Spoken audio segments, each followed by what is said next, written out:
মিথ্যে কথা, বিশ্বাস করা যাবে না। ঘরের ময়লা পানি রাত্রে বাইরে ফেললে সংসারে অমঙ্গল হয়, সংসারে বরকত থাকে না। কাপড় নিংড়ানো পানি পায়ের মধ্যে ফেললে বরকত থাকে না, মিথ্যে কথা।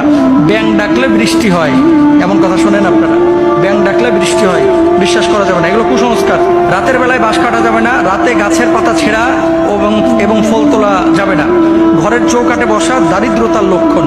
মহিলাদের বিশেষ দিনে সবুজ কাপড়ের কিছু একটা পরতে হয় এবং তাদের হাতের কিছু